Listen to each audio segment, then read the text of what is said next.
بسم اللہ الرحمن الرحیم۔ السلام علیکم۔ پیشہ ورانہ ضرورت کے تحت عورتوں سے ہاتھ ملانا۔ سوال: میرا تعلق تحریک اسلامی سے ہے۔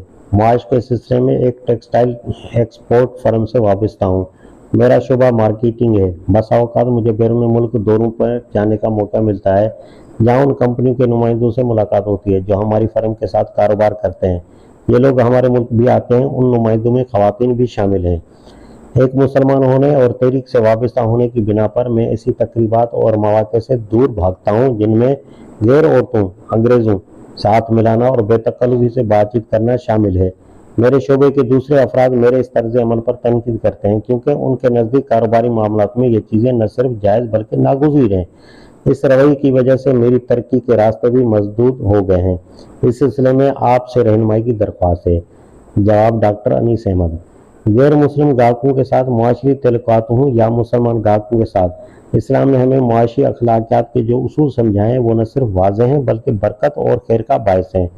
ان میں سے ایک یہ ہے کہ جن سے مخالف کے ساتھ ہاتھ ملانے یا جسم کو ہاتھ لگانے سے مکمل طور پر اجتناب کیا جائے۔ لیکن مغربی انتظامی امور کے علوم پڑھانے والے بعض حضرات یہ خیال کرتے ہیں کہ مارکیٹنگ اسی وقت بہتر ہوگی جب ایک سیلز پرسن یا کمپنی کا نمائندہ اپنے گاہکوں سے ہاتھ ملا کر بات کرے۔ یہ خیال نظری اور عملی حیثیت سے بالکل درست نہیں ہے، حتیٰ کہ بعض تجارتی نقطہ نظر سے انتہائی ترقی یافتہ ممالک میں گاہک کے ساتھ ہاتھ ملانے کا کوئی تصور نہیں پایا جاتا۔ آپ جاپان جا کر خود مشاہدہ کر لیں، صرف وہ حضرات جو امریکی ثقافت سے متاثر ہوں آپ سے ملتے وقت ہاتھ ملائیں گے، ورنہ روایتی طور پر ایک جاپانی جسم کو نیم رکوع کی شکل میں جھکا کر آپ کا استقبال کرے گا اور ہاتھ ملانے کی ضرورت محسوس نہیں کرے گا۔ اگر کسی اعلیٰ ترین ادارے کے اعلیٰ عہدے پر فائز کسی خاتون سے آپ کو ملنا ہے اور آپ اس کے دفتر میں داخل ہوں اور جھک کر بغیر ہاتھ ملائے اسے ہیلو کہیں تو ہاتھ ملانے کے مقابلے میں یہ زیادہ مہذب طریقہ شمار کیا جائے گا۔ ہاں، اگر آپ خود سے اپنا ہاتھ آگے بڑھا دیں تو اسے بھی مجبوراً آپ سے ہاتھ ملانا ہوگا۔ گویا ہاتھ ملانا مارکیٹنگ کے لیے نہ تو شرط ہے، نہ اس بنا پر بزنس کے حصول میں کوئی رکاوٹ پیدا ہو سکتی ہے۔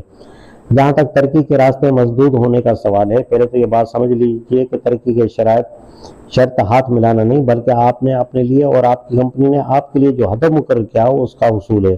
اگر آپ کمپنی کی توقع سے زیادہ بزنس دے رہے ہیں اور لوگوں سے ہاتھ نہ ملاتے ہوں تو کمپنی آخر کس اخلاقی، کاروباری اور قانونی بنیاد پر آپ کی ترقی کو منجمد کر سکتی ہے؟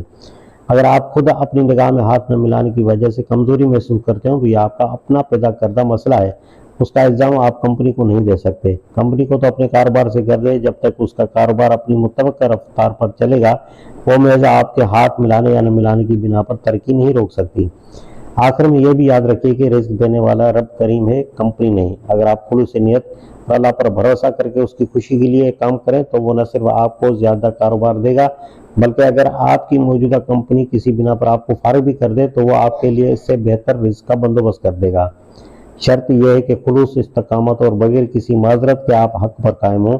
اگر فی الواقع صرف ہاتھ نہ ملانے کی بنا پر آپ کا راستہ بند کیا گیا ہے تو اللہ کی زمین وسیع ہے، آپ کا رزق محض اس کمپنی کے ہاتھ میں نہیں ہے جہاں آپ کام کر رہے ہیں، وہ جہاں سے چاہتا ہے بے حساب دیتا ہے۔